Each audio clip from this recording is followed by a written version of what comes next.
clay. I thought my memories would end. One street over's now 1,000 miles away. When I close my eyes, I'm back to where I've been. In this life there's nothing certain, except the curtain that rises to the stage.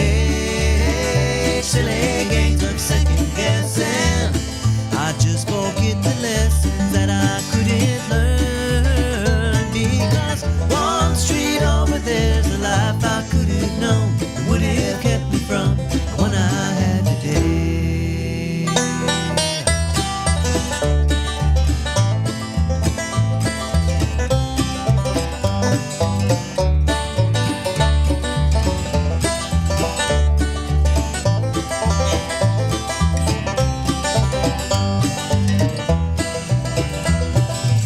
I took a walk one street over from my home. Cracked and broken asphalt everywhere. I could have ended up just like that broken road, with a dead end in my path. Thank the Lord that I've got more than that. In this life there's nothing certain, except the curtain that rises to the stage. Silly games of second guessing, I won't forget the lessons that I don't deserve. Because one street over there's a life I This is 1100 WSGI. I'm U-Turn LaVern, and this is One Street Over. Had some technical stuff going on. I don't know if it was the cold. I don't know what the deal was. Kaleb Stratton's in the house. It was just one of the music was kind of lagging, and then buttons weren't pushing right, and just I guess it was the cold. And you reminded me. I mean, this is not being called a polar vortex, is it? Because I mean, it got like down. I'm calling it that. I don't care what they call it. Because we had this. It wasn't last year; it was year before. Because I used to have. If you've ever been to my house, I had this beautiful ivy growing up the side of my house. Now it was terrible to the wood and all that. It looked really cool. I thought it did. I loved it. Well, the polar vortex killed it. Really? And, oh yeah, completely. You can't kill that stuff. Well, you can. Cold weather can. There's certain types of it. I talked to Amy over at Corbin Creek Greenhouse, and she told me that there's just certain types that it will.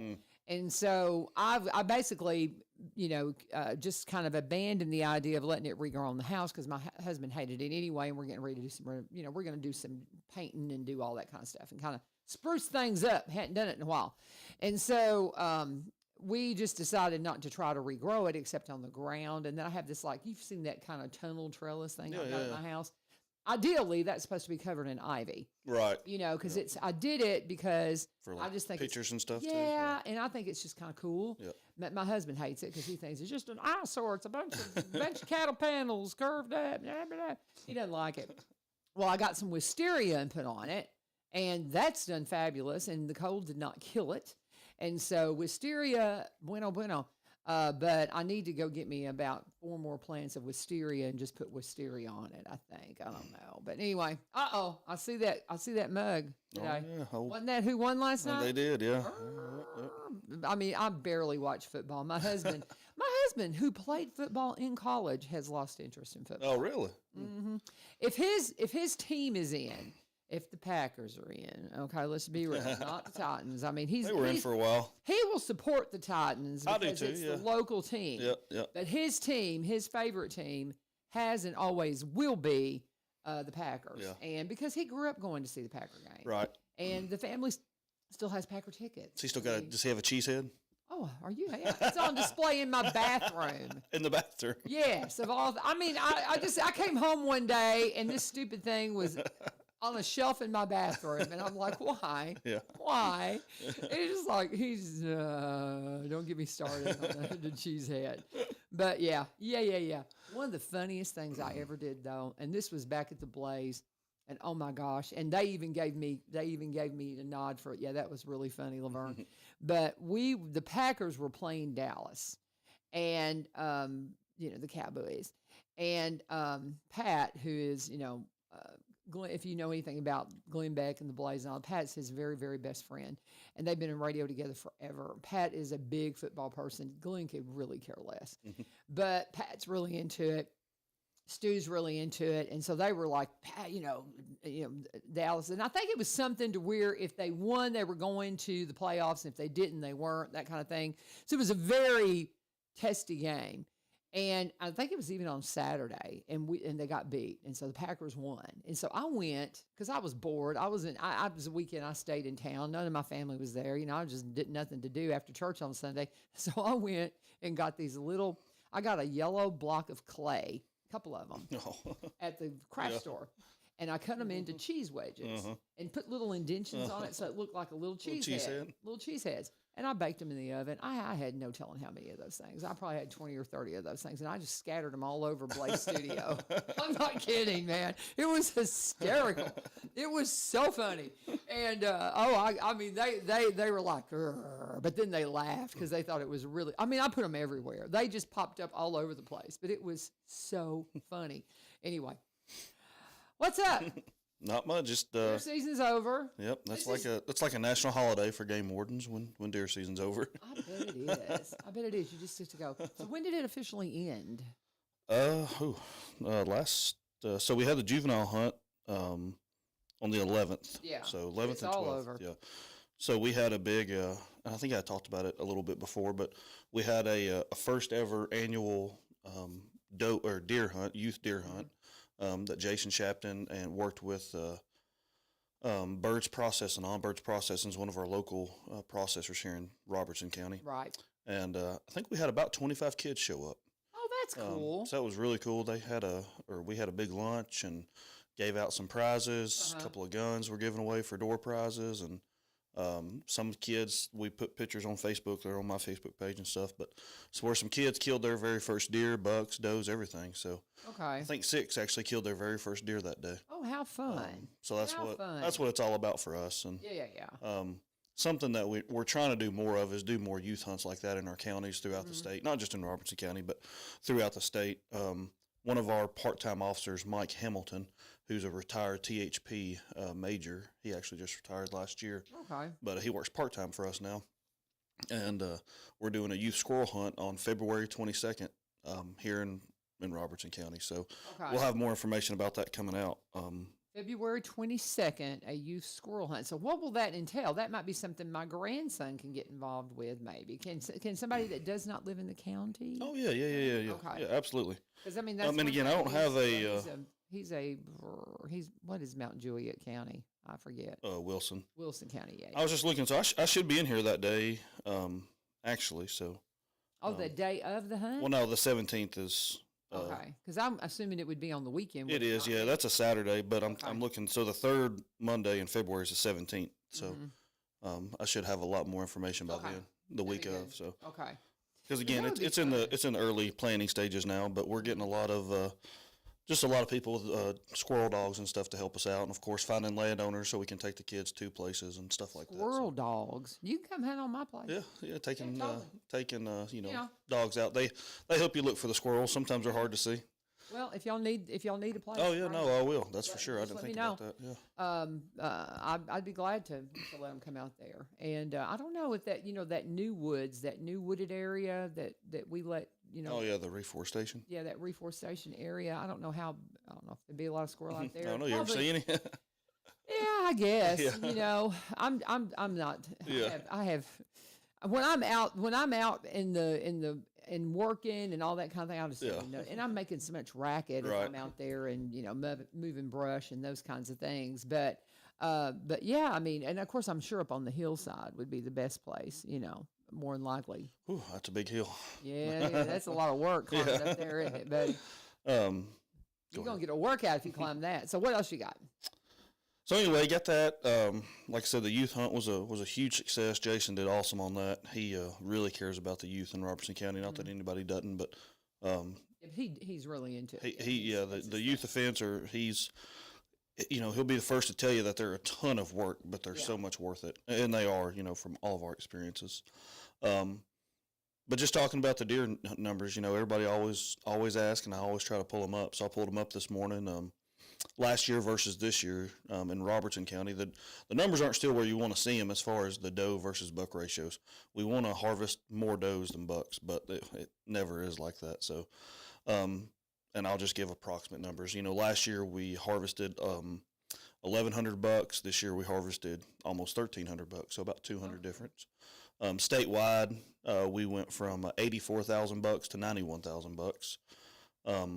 The doe in Robertson County, we harvested 826 last year, a little over 1,000 this year. Okay. So went up on that, and same, we went over statewide. We harvested over 10,000 more does across the state. 10,000 more?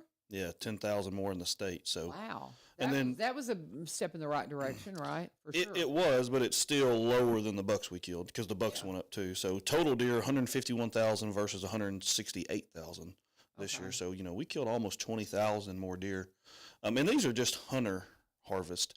These are the deer that hunters legally checked in. Okay. So these are the deer that we 100% know about. That's not the deer that got hit by cars, illegally poached that weren't checked in and stuff like that. So. You could easily probably add 20,000 deer onto that, really? Of deer that, think about all the ones you see just in Robertson County hit by cars. Side of the road. And then you put that across, 90 some odd counties in Tennessee. So it's a lot. So there you go. So, and will that help us in regards to having too many? No, unfortunately. You say you harvest 160 something thousand animals. That sounds like a lot, but most farmers, most hunters will go out and be like, man, we didn't make a dent. On all these farmlands we have, you didn't make a dent. We helped Troy Smiley out up there at the Smiley's Produce. Yeah. We give him a permit every year to harvest deer outside of deer season because he has to. I think they did thousands and thousands of dollars in damage last year. On his produce, and we can't have that for our farmers. So he has people that come out there and hunt. TWA went out there and helped him a little bit. Some other people went out there and helped him and harvested deer this year, but. As soon as deer season's over, we're out there writing him another permit so he can keep trying to get him off his property. Is there a limit on that? No, we don't just let you go out and harvest everything you see. Yeah, we do put a limit on it, and it's a case by case basis. Sure, depends on the amount of damage. In his case, I won't say the number of deer. I honestly don't remember what we put on there, but it's nearly 100% sometimes of like last year his tomatoes. He planted the tomatoes and they were gone. Yeah, I get it. I gave up gardening because I could not stay in front of the deer issues between deer and rabbits and all of those things. I've often said if I start gardening again, it will be greenhouse raised bed gardening that I can absolutely control very much. Right. And if I put any gardens in again, and my plan is back in behind my barns is to get rid of some of that junk back there. We got an old car that belonged to my kid that we're trying to get out of there. But there's just some things, if we can clear all that out and put in maybe some raised beds with some greenhouse options or something, because I would really like to have, good produce. We've even thought about doing some mushroom, like mushroom farming. We've talked to a couple of folks about it, and we've thought about doing some things like that. But you've got to have it in controlled areas because, well, of course, mushroom, you have to grow it in a building anyway or in a container. But the tomatoes and things, I'm tired of growing it for the, for the animals, and the deer. Well, and that brings up another good point. We put a lot of blame on deer, but it's so much more than that. Yeah. Geese are horrible. Are they? Especially when stuff's first coming up, geese will fly into these green fields and just start pecking everything. Rabbits, like you said. Rabbits take a lot. We don't think about that. We always blame it on the deer, but small game hurts it just as much as deer sometimes. So and they've got to eat too. I get it, but at the same time, that's our food. So we try to help our farmers out all we can. We give multiple permits throughout the year for farmers for their crops and their livelihood. My brother, his bride, they raise corn and keeping the deer out of the cornfields. Yep. They can do some damage quickly. And deer are smart. So we had this farm over in Orlando, two different farms side by side. One grew GMO or genetically modified corn. The other one grew non-GMO corn. And the deer wouldn't eat the genetically modified corn, but that non-GMO corn, because it is better. They were wearing it out. Because they know them. They know it tastes better. Well, see, my family raises food grade corn. Right. They make tortillas out Yeah. of. So I'm sure it's probably the same thing. It's like a white corn. It's Yeah. like a specialty corn. That's one thing. When you're a smaller farmer, and I mean small, he's farms a lot, but he's not Baggett's. You know, Right, so yeah. when you're not one of those thousands acres of farms, you can specialize and do some of those specialty grains, and you can do pretty well. So that's what they switched over to. I don't know how many years ago, but they do food grade corn now, and for tortillas, that's what that's what it gets sold for, I think. But so I'm sure it's probably got a better flavor to them too. Mm-hmm. So, interesting. I need to ask my brother if he's had more problems with the deer since he changed the corn that he's growing. You know, and if it's the only corn they have, then they're going to eat it regardless. Sure. But when you give them the option, you know, it's just weird looking That's at really funny. the two corn side by side each other, and one farmer's like, I'm not having any issues. The other one's like, they're tearing me up. Yeah, it's because they're coming over here and eating. Yeah. That's why. And this was a dairy farm that was growing the non-GMO corn, you know, for his dairy, because he was using it for silage for his dairy cows. Sure. So he didn't want the genetically modified corn, but the deer were just wearing it out. How funny. That's interesting. That is very interesting. It's little stuff like that Yeah. you don't really think about, but So, it's a lot of stuff going on. all right. Well, we're talking about all things wildlife resources with Kaleb Stratton, and I'm sitting here saying, okay, regional sergeant, District. district sergeant. I wanted to say district at first. And I thought, no, it's regional, but district sergeant for Tennessee Wildlife Resources. And then we've got Jason Shapton, who is actually our wildlife resource officer. Did I have it correct? You do, and I'll go ahead and say real quick. I get calls all the time. People, you know, just from being here and living here, people call me every day. It seems like, hey, I just saw you, and I'm like, no, it wasn't me. But you know, we actually have like 5 officers that live in the county now. Oh, how fun! So, and Work in other counties and work in other counties, but you'll see them work in this county too. So don't just if you think or you hear that Kaleb or Jason are on vacation, don't think there's nobody here, because like I said, we've got literally 5 officers that live in Robertson County. That's so funny. more than ever, because of our living requirements changed. For years, it was only Mike Murdoch. You would only see him and his truck. That was it. Nobody else was here. But now that our living requirements have changed, used to you had to live in the county no matter what. Okay. But now you can live in an adjoining county to where you're assigned to. So yeah, we have not Montgomery, but we have all 3 Davidson County officers living in Robertson County, plus a Sumner County officer, sergeant, plus me and myself and Shapton. So we got 5 of us living here. That's hysterical. So you're more than likely, you know, you'll see a lot more of our trucks recently, and it's not just us. You'll see engineering. We have a couple of guys that work for engineering that live in Robertson County. What kind of engineering job do they have? That's interesting. That's what engineers. So we have everything. I mean, you think of TWA, people think about just the game wardens, but no, we have a whole engineering crew, a large equipment crew. Huh. I mean, engineering crew does surveying for us. They, you know, draw plans for building stuff, just anything an engineer would do. Interesting. I did not know you had those jobs. Yeah, I mean, we build our own buildings sometimes. We build our own boat ramps, so we got to have engineers for that. Do you need electrical engineers? They probably do have them. We're always we've got a little bit of everything. We're always teasing our kid that works down in Alabama, but he likes aerospace. That's what he works with. But we don't have a division in that yet. Yeah, I know. But I've always, keeping my ear to the ground for electrical engineering positions that might entice him. And he's an outdoors person. He really loves outdoors. He might. I doubt it. Like I said, he wants to play with space. Well, just always, you can just Google, Tennessee, state of Tennessee jobs, and that's where everything's always posted. So. Okay, well, very good. Kaleb Stratton, he is our district sergeant for Tennessee Wildlife Resources. If you have any questions, you can shoot those up to us in the comments. We never normally get too many questions. Every now and then Paul will come up with one. Yeah. And every now and then somebody will ask me about something, and they'll say, be sure next time after the Kaleb fact. in. Yeah, or after the fact, exactly. I know this is the season, though, that you guys are probably doing shows and things like that, right? Yeah, so what have you got coming up as far as shows? The biggest thing, well, actually this, was it this past weekend, I guess, was the SCI that's their big show. That's a lot of safari hunts and stuff outside, big money stuff. So we were there this past weekend. National Wild Turkey Federation is coming up in February. Their national conventions in Opryland, like it always is. So we'll be there doing shows. And one of our local officers, Montana Michelson, that works over in Sumner County, he was awarded our district Wildlife Officer of the Year award. So he'll be put in for that for the national NWTF, and hopefully he'll win that. He's a good hard worker. Yeah, NWTF's a huge thing. We do that a lot. And I hate to even say these bad words, but boating season coming up in spring. Coming. So we'll start doing some boater ed classes and stuff coming up in the spring. So yeah. Well, what about the big boat show? Has it already happened? No, so they haven't. Yeah, they haven't done it in a few years actually. Really? Yeah, this is the third year they haven't done it in Nashville. Okay. They still do the one in Lebanon, I believe. Okay. But I literally, it's funny you say that. I looked it up on my phone the other day, like, hey, when's the boat show? Yeah. And I typed in 2025 Nashville Boat Show, and it just said 2025 show has been put on hold until further notice. Interesting. Well, it's so funny because that is the weekend that my husband and I got engaged. Oh, really? Yeah. Were you at the boat show? No, we were actually going to the boat show. Oh, really? And yeah, it was not romantic at all. He's like, "You want to get married? Yeah, sure. Okay." I mean, I'm not. Let's go buy a boat.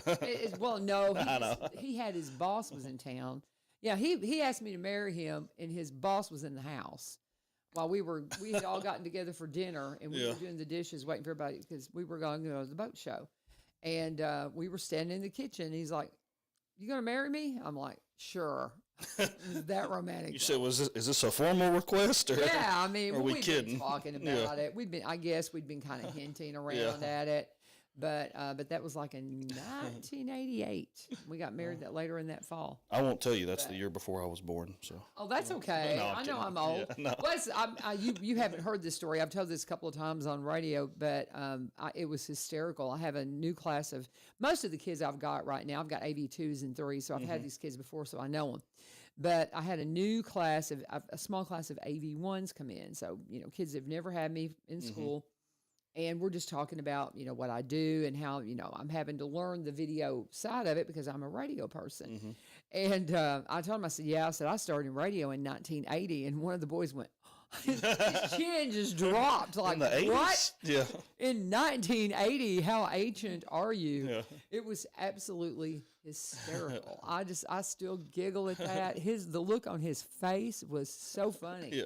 Yeah, I think it would have been like me being in class and hearing that somebody was from the 1800s, when I grew up in the, mid to late, I grew up in the 1900s, but I was born in 62. So, on this side of it. So, but anyway, it's just quite funny because these kiddos that have never, they're born in the 2000s and they have, and then you start talking about 1980, they're like, what? It's just ancient, but it's quite funny. It's quite funny. But all right, so you've got the shows and things coming up, and then so you have the squirrel hunt for kiddos. Is there a squirrel season that's coming up, or we're in it right now? It actually it'll close February 28th. So that's when, because that's just the end of squirrel season. We're letting the babies starting to get born after that, so we don't want to harvest stuff during then. Right. And then it'll open up later in the year. So, February 28th is actually the closing day for most all small game. Okay. Just about most. So you can hunt rabbit right now and things like that? Yep. Okay. Yep. Yeah, so it's not a ton of time, but once deer season's over, a lot of your deer hunters then they'll swap over to duck hunting and rabbit hunting and small game hunting. Because a lot of farmers, a lot of hunters, they don't want, or landowners don't want people coming out while they're deer hunting. Rabbit hunting and bird hunting and stuff like that because they're running everything off. So that gives you, about a month and a half to get some good, bird hunting in and squirrel hunting and stuff like that. So it's duck season then right now? It is, yeah. It'll close the end of January. Okay. The last full weekend, I think, of January is the end of duck season. So do we have a lot of duck hunters around here? I know the duck dynasty people. I mean, that's all. We all think we know about duck hunting. Now, I don't have the first clue about it. So we do have a lot of duck hunters here, but we don't have a lot of duck hunting here, if that makes sense. We don't have a lot of ducks. We'll see them on the Travis Price Pond and your local farm ponds and stuff like that. But, we just obviously don't have ducks here like they do in West Tennessee over towards Arkansas. That's the main flyway where all the ducks are. You'll get some that'll come over this way, but nothing good. So everybody always goes to Reelfoot, West Tennessee. They kill a few out on Old Hickory and Percy Priest Lake, but Cheatham, but nothing like they would in West Tennessee or Arkansas, so Missouri. All right, then. Well, Canada. And just so, that's kind of what's going on around town as far as anything that if you want to get out and do some hunting, if you didn't harvest a deer, you can go get you some small game. And that's what I say, especially for kids, if you're trying to get your kid into hunting, and that's why we're doing the squirrel hunt. it's normally a 22 rifle, something small. It's not loud, it doesn't kick. Right. It's not going to scare them very much. So we always try to. Y'all, bring your kids out. And that's just a squirrel's a lot different than a deer. So, you're still harvesting an animal. So, but it's just, one of that little entry level into hunting. So do you like eating squirrel?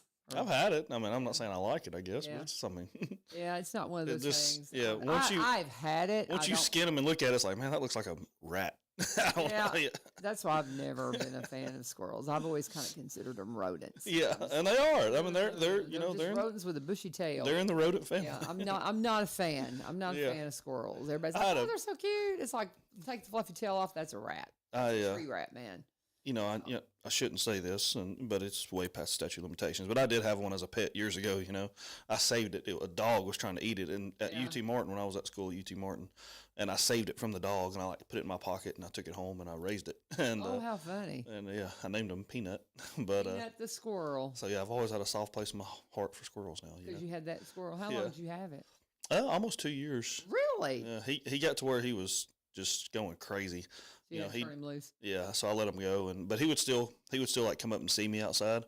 But if there was other squirrels around, he would act like he didn't know me. Oh, It was so weird. Like he wouldn't come near me. But if nobody else was around or no other squirrels, he'd come right up and jump on my shoulder. I'd feed him. But as soon as he saw another squirrel, he's like, I don't know you. Like, oh, how funny! But, that's really funny. He would wake me up at like 5 a.m. He would sleep with me, and then he'd wake up. I mean, I feel him just running up and down my body. To be under the covers, he's running up and down my body trying to wake me up. Oh, how funny! But that is hysterical. He was a cool little dude. I liked him. That's really funny. Well, you probably seen the squirrel at the boat show, right? You never saw the squirrel that water skis? Oh yeah, of course. Water skiing. Yeah. They have them at the boat show every year. Yeah, absolutely. So, I guess you can teach squirrels to do a lot of stuff. Animals to do a lot of things. It's a lot of fun. So public service announcement. So it's illegal to have wild game as pets in Tennessee. He did that before he became a wildlife resource officer. It's like I keep saying, I'm going to get me a bobcat. Well, you can legally get those, and you can legally get squirrels now. You have to buy them. You have to buy them, get a permit. Permits and all that kind of thing. So I did it the wrong way. Yeah, I took it out of the wild. I shouldn't have done that. But that's always been kind of my inclination. I'm going to find a bobcat kitty, and I'm just not going to tell nobody. Yeah. I'm not going to do that. I'm having enough trouble with the feral cat that I adopted. I don't need no bobcat in my house. Yeah. I'm about ready to.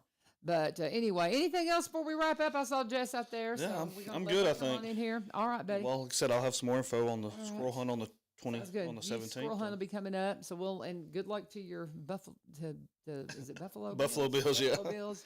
Yeah. Anyway, I used to never follow NFL much. I mean, like you said, just being a fan of the Titans and stuff. But I've got some buddies that are just, diehard is an understatement for how big of fans they are. So they've taken me in, and we always go over there on Sundays and watch a game and have a good time. So good luck to the Buffalo Bills, I guess. They're doing good. So yeah, they are. They did really good last night. See y'all. God bless you, bud. We'll see you later. Kaleb Stratton, he is our district sergeant for Wildlife Resource Office, and we've got our public information officer, Jessica Drake's coming in for the sheriff's office. And while she's making her way in and saying hi to Kaleb, I'm going to talk about Barry and Rebecca Richards with Exit Prime Realty. My friends in real estate, if you need some help buying or selling, whatever it is that you have going on, I got a kick out of, I mentioned this a couple of times last week, but I got a kick out of Rebecca's post on her Facebook page. And she had, if you're having problems with renters and you're just, wondering what to do, they have the cure for it. And it was a little pill that said, sell it all. So you can call Rebecca and she can help you sell it all if you want to get out of the business of being a landlord. She can help you with that. Whatever it is. If you have just a small piece of property, maybe you've got just some acreage that you're wanting to sell, or you're wanting to maybe add some acreage. That's one thing. We had put them on notice, Barry and Rebecca, one time when Barry was in. I told him, I said, my kids would really love to build at the top of our property, like up on the hill, but we don't have any road frontage up there. I said, so if you ever see any acreage that comes for sale that would adjoin our property, give us a heads up on that. You can tell realtors those kinds of things, and they'll let you know if something comes up. And, whenever something pops up, you can be one of the first to know it. But Barry and Rebecca Richards, they've been at this a long time now. Rebecca has, she's one of the first in the area to be a senior real estate specialist. She makes the jump from her career to real estate many, many years ago. And she said when she was doing that, she wanted to find a company that had everything, that checked all the boxes. And that's what she found with Exit. So she started out with the Garden Gate team.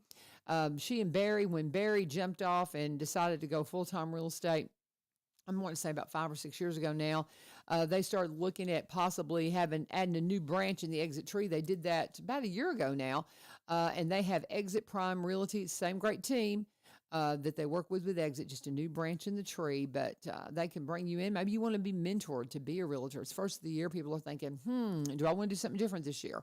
Well, maybe that's something you're interested in. They can help you and they can mentor you and bring you into the fold as well. Barry bringing his marketing expertise. He was a vice president of a media marketing company for over 17 years. He can help you with that and make sure that if you've got something that needs to be seen, it's going to be seen in the absolute best light, from the videography, the photography, the drone footage, walkthrough tours, all those things. They're just great folks to work with. He has a brokerage office here in Springfield. She has her agency office in White House, and they combine those two offices to bring you Exit Prime Realty. Reach out to them today. Sellwithbecky.com, sellwithbecky.com, or buy, B-U-Y, robertsoncounty.com. And if you want to give Rebecca a call direct, 615-504-7425, 615-504-7425. Always, please let them know U-Turn sent you.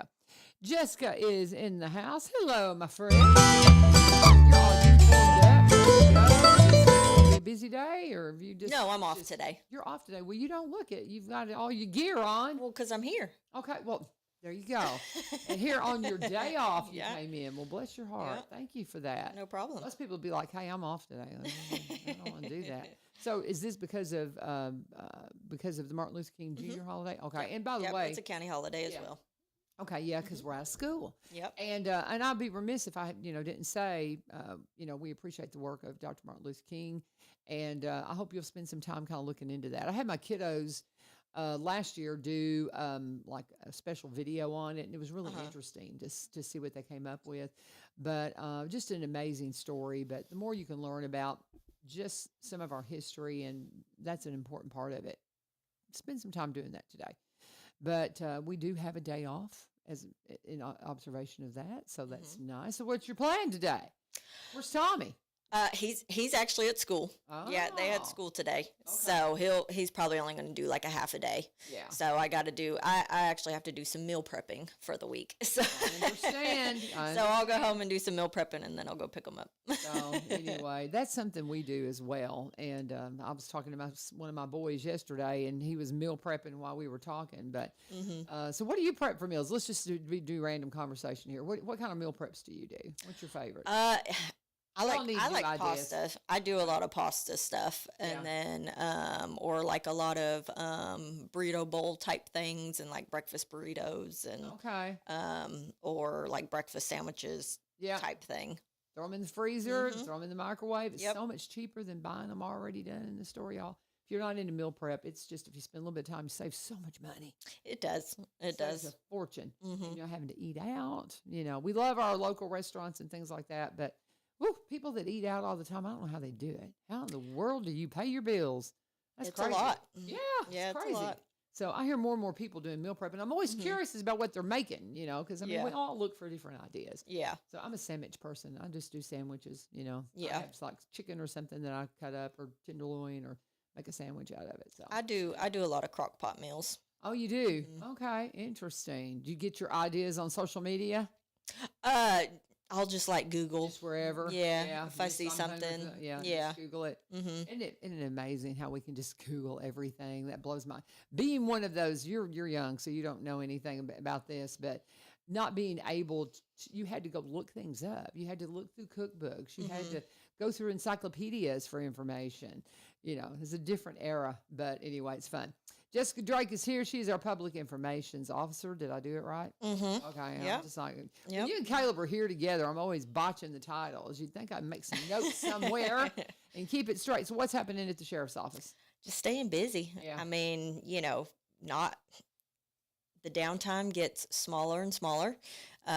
We started off the new year just as busy as we were during the holidays before. Oh, wow. So it's constantly going. we've got a lot of the cold weather going out right now, so just putting all those PSAs out.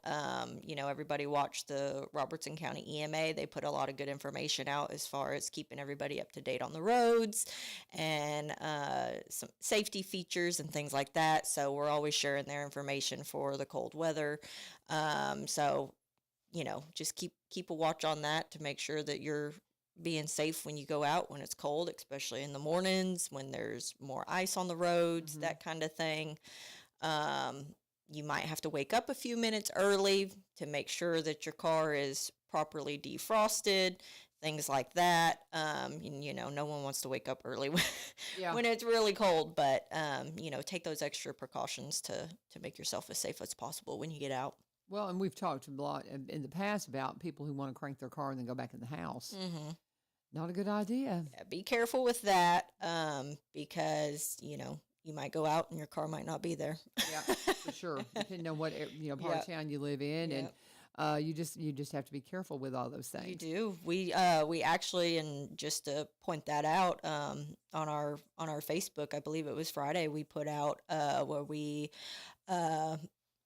charged a individual out of Antioch, Tennessee for car burglaries. There was a rash of car burglaries in White House over the last week or so, and he ended up getting arrested by, I believe it was 2 other agencies, and with a stolen vehicle, and we were able to get him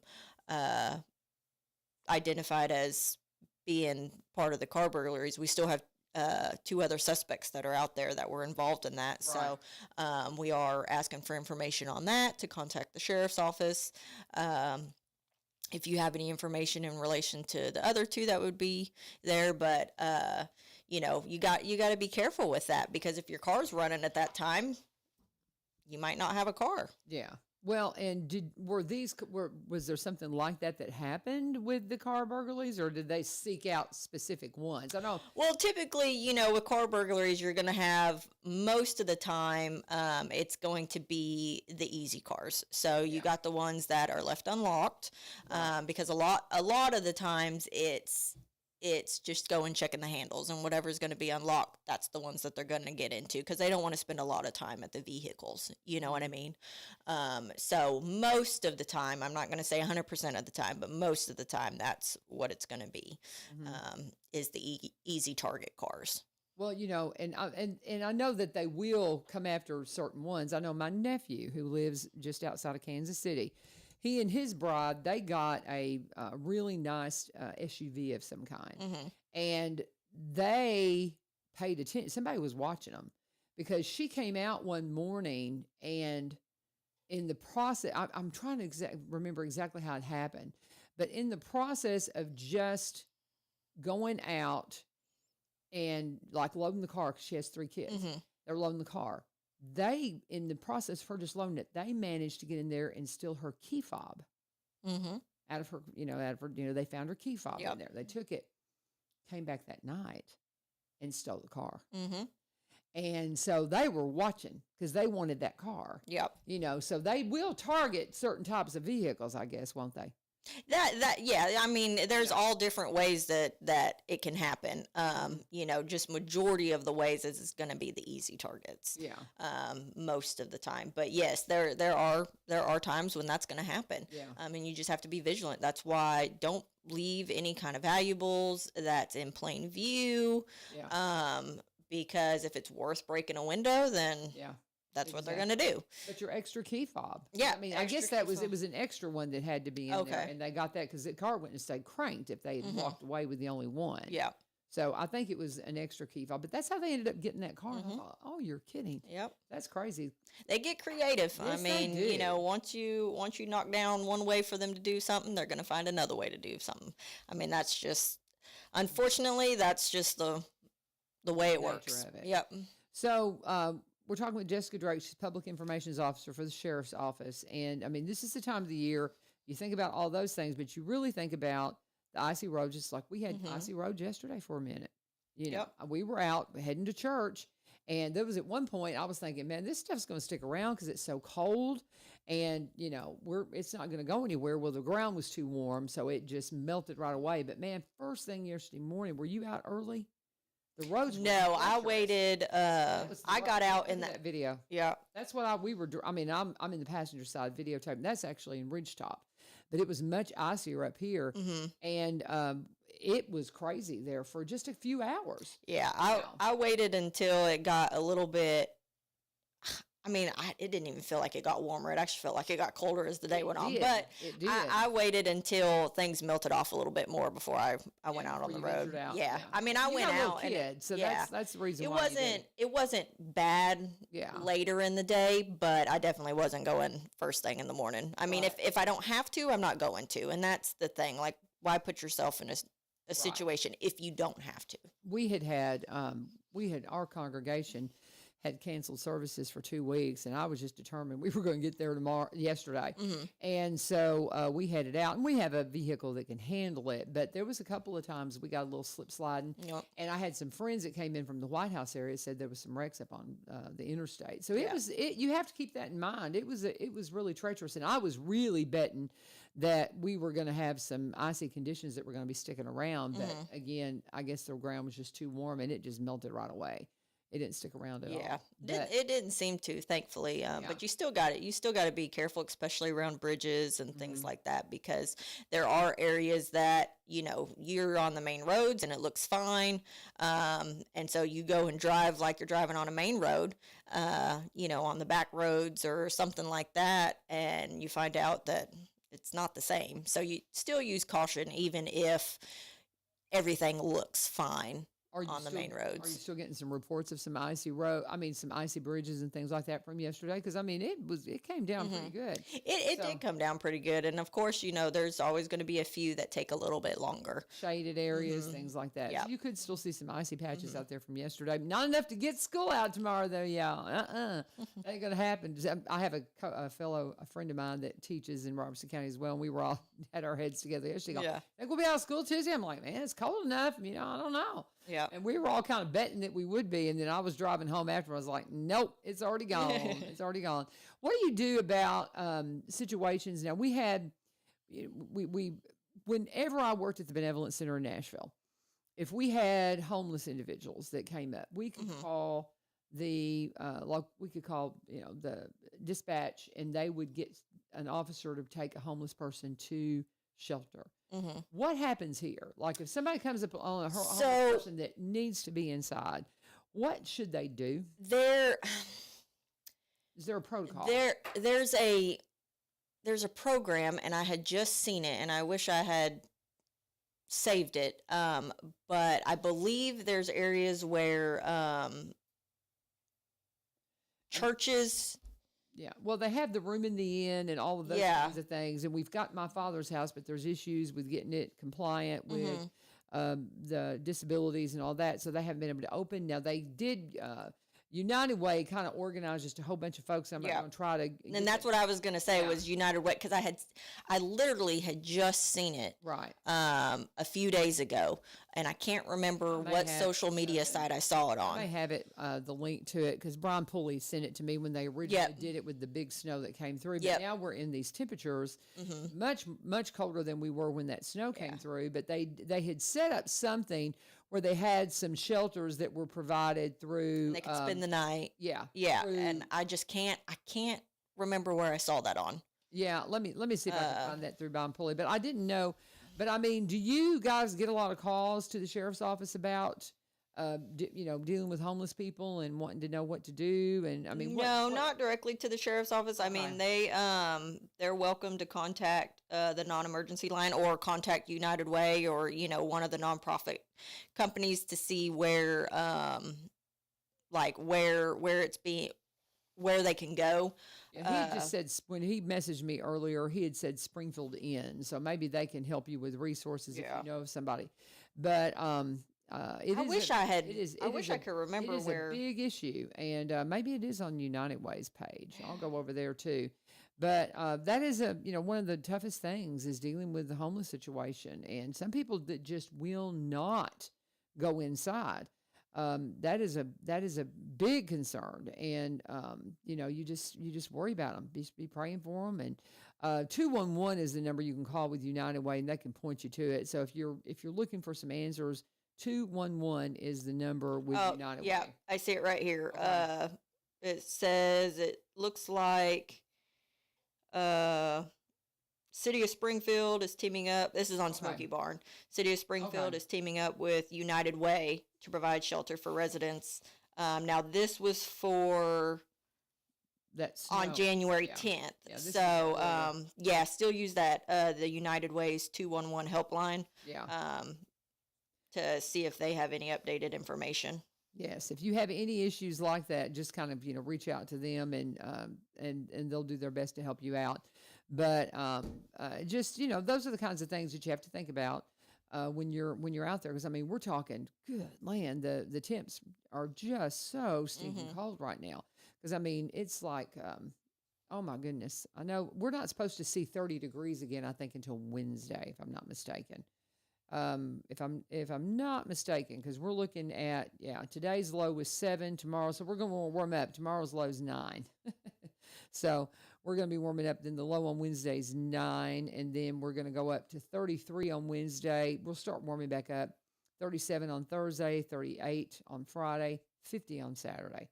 So we've got some warm weather coming back in here, but it's wintertime, y'all, and we're not even through January yet. February can sometimes be bigger and a bigger bite than January for the cold weather, and even into March, one of the biggest snowstorms of my lifetime. I was going to say, we've had snow in March. Oh, absolutely. My brother was born on the first day of spring, March 20th, in like 68, I think. And it was one of the biggest snows I've ever remembered. They had to plow the roads to bring him home. Oh, and it stuck around. Yeah. It stuck around. It wasn't like it snowed and then went away. It stuck around for a couple of days. So it can happen, y'all. I mean, the old adage of you can put your tomatoes in the ground after tax day, not always. On the 15th, you can have frost all the way up until the end of April. And we've seen that lately. So we're not done, y'all. Get ready. So any other advice for folks dealing with the cold weather and the neighbors and all those kinds of things? Just it's always a good thing to pack some extra blankets and extra warm clothes in your car, because if you do get out and you get stuck, you want to at least be prepared. So have something, because especially, on the big snow days and things like that, when everybody's wrecking out and on the side of the road, you don't know how long it's going to take before a tow truck gets there. So just have extra supplies to be able to wait it out. We got caught something like 15 hours going from Mayfield to here, which is just 2 hours one time when the snowstorm came in. And up at the lake, coming through Kentucky Lake area, everything was just completely shut down. And I mean, it was just blocked. And we had gotten far enough. Well, we got through that, and then coming on into Tennessee, because we came on in, but it was like, I mean, it was like 14 hours getting home. My parents, they didn't know where we were, and this was, pre-cell phone, so they couldn't. So they were terrified that we were, dead somewhere. And then we had one time we got caught at the lake where the bridge was shut down because of a tractor trailer wreck, and it was all snow and everything. So we just turned around and went back and stayed with Mom and Dad. Yeah. Because we were like, we're just going to give it up and get off here. But that's what you're talking about. You need those. I mean, we had kids in the car. We would have been nice to have had some more snacks and some extra blankets and things like that. It's always better to be overly prepared for anything like that. And you make sure the maintenance on your car is done. First thing, obviously, your tire pressure. Yeah. When it gets cold, tire pressure goes down. So make sure your tire pressure is good. Just make sure all your maintenance is up to date. My husband threw some additives. We drive old cars, so he threw some additives, just the extra in the car, and made sure the cars were all filled. Made sure they had a full tank, and because I mean that's one of his things is just making sure that, because I mean when I turned my car over, it cranked up just fine, but man, it was like something was frozen for a second. So I mean you just got to work on those things. Yep. I tell you, this would be a good time too to talk about SOS program.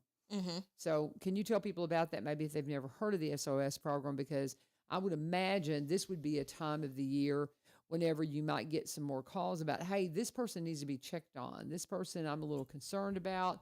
And, you definitely need to be checking on your neighbors if you've got some older neighbors and make sure they've got everything they need. Make sure they've got power.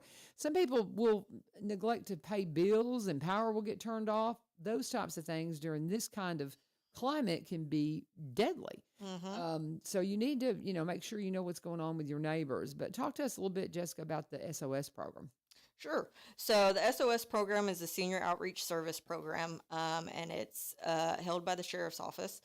And basically what it is, it's for elderly individuals and disabled individuals who don't really have anyone that can check on them or take care of them. And they sign up for this program, and pretty much the sheriff's office will check on them, give them a call once a week to see how they're doing. If they don't answer the phone call, they're going to go and check to see, almost like a welfare check type thing.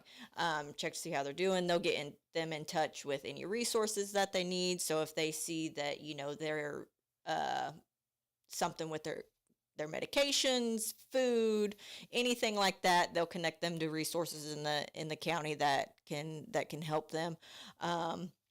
It's the biggest thing, especially around the holidays, when you have some people just don't have anybody. The holidays, the winter weather, anything like that, when they need that extra care. And it's one of those things that this program is for individuals that probably don't do a lot of social media. They don't, get out a lot, things like that. So it's really word of mouth of how this program's going to get around. And most of these people are not going to sign up themselves for it. So that's, I don't need that. Yeah, that's the biggest thing. Yeah. So, just be vigilant. And if you see a neighbor that probably doesn't have any family, you never see anybody going over there to see how they're doing, you kind of have a worry, just contact the sheriff's office and, we'll go over there and check it out and see and get them signed up on the program. You're always welcome to, even if you're not sure, you can just let us know. Right. And we'll go look and we'll assess to see if it would be good to see if they want to be on the program and things like that. So it's just be vigilant, and just, checking on your neighbors, or even if it's your own family, that, you can't get out there all of the time because, you're very busy, you travel a lot for your job, you're not here a bunch, that kind of thing, and you just want that extra comfort for I think that's a wonderful idea. For your parent or something like that. We can do that. We have several that do that. Right. Because, it's not that, you're not checking on them. You're gone. You're away at work. You're traveling a bunch type thing, and you just don't have that ability. And it gives you that, peace of mind as well. So we do that. Well, and if you get that relationship started, so if you do happen to be away and you just can't get them, and you're like, hey, I can call, Jake or somebody that has been checking on mom or dad, and then you've got that relationship already. And I just think it's a wonderful idea. It's just, I tell a lot of people about it. That might not know about it. We're going to be out of time here. Is there anything that you have that you wanted to mention before we get ready to wrap up here? I think that's about it. So let's just, in our last couple of minutes, how are you guys as far as staffing? Because I know I've got a young kid, a young man that has talked about wanting to get on at the prison because, the jail as a guard or something like that, because he knows that's his foot in the door into the sheriff's office a lot of the times. Do you have any openings right now? We have a couple. Okay. We don't have a lot. So definitely, if you're interested, put in your application. We can, and of course, that's the one thing about law enforcement. It's a revolving door. Yeah. You're always going to have a few openings. This is the least amount of openings that we've had. Well, because they raised the pay. We raised the pay, and more competitive. So yes. that did a lot for staffing. Yes. So definitely, if you're interested, put in your application. We've got promotions, and when you have promotions, then you've got openings, because it trickles down. We have people retiring in a couple months. So there's always going to be an opening. We don't have as many as we used to, but please, if you're interested, put in an application, and we'll definitely, start the process. Well, because I've had it mentioned to me a couple of times, and I've told them, I said, I think it's a great way. Because didn't you start in the jail? And look at you now. There you go. Yeah, you can, if you're not already post certified, you come in as a corrections officer. And then if your interest is to go post-certified, like school resource officer, patrol officer for the next step, or if, you've got the goals of becoming a detective one day or something like that, you go ahead and start in corrections, and then you go through the promotion process, and if you're promoted to one of those positions, we'll send you to the academy. Okay. Yeah, so we'll pay for your academy. We'll hire we'll hire you directly into patrol or SRO from the public if you're already post-certified. So if you're already post-certified and we have an opening for patrol or SRO, then you can go directly into that. Okay. But apply for that. Yeah. Are we fully staffed as far as our SROs, or are you looking for anybody? I believe we are fully staffed right now. We actually just filled our last 2 positions that we had just recent openings for, and so we got those filled. We have, I think, 1, maybe 2 patrol, and then just a couple corrections. Okay. Yeah. So there's some jobs out there. We've got a couple, so if you're interested, definitely apply. Okay, very good. Jessica Drake, Public Information Officer. Get Sheriff Van Dyke in here someday. I'll get on him. To you, but tell him he needs to come in and say hi. I will. And we appreciate you guys always. And if you need any help, just reach out to. We don't want to call 911 when you're trying to get that's for life-threatening emergencies, isn't it? Like 384-4911 is the dispatch. So the non-emergency line is 615-384-4911, which I think is wonderful. Yes, because it's the 4911. So call that number for anything that's non-emergency. Obviously, if it's an emergency, 911. But don't hold up a 911 line if it's not an emergency. TikTok being off is not an emergency. Some people said they were calling 911 about TikTok. Now they say it's back on. I don't know. I don't have TikTok. I don't care. But anyway, well, I do. But anyway, anyway. So how can the sheriff's office itself? How do they get in touch with y'all? So the sheriff's office number is 615-384-7971. Now.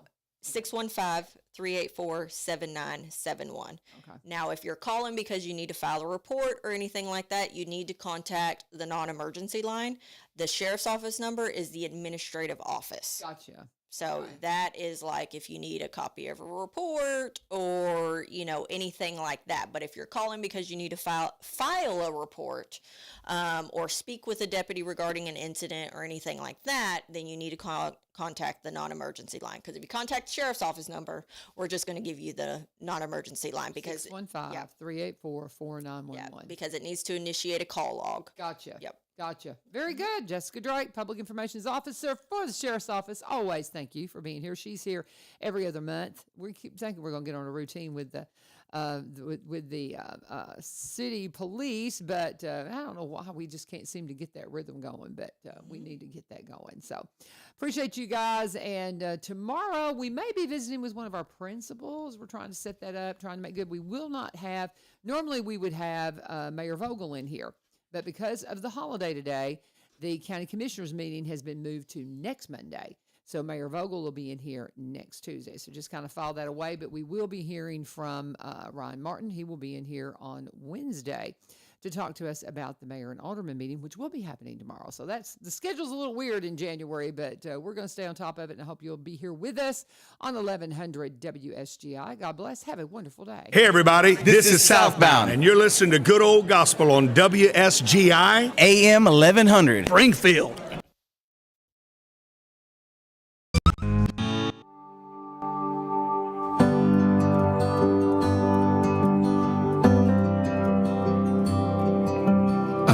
The preacher talking about 3 wooden crosses upon a hill for everyone to see. 2 sinners on the outside.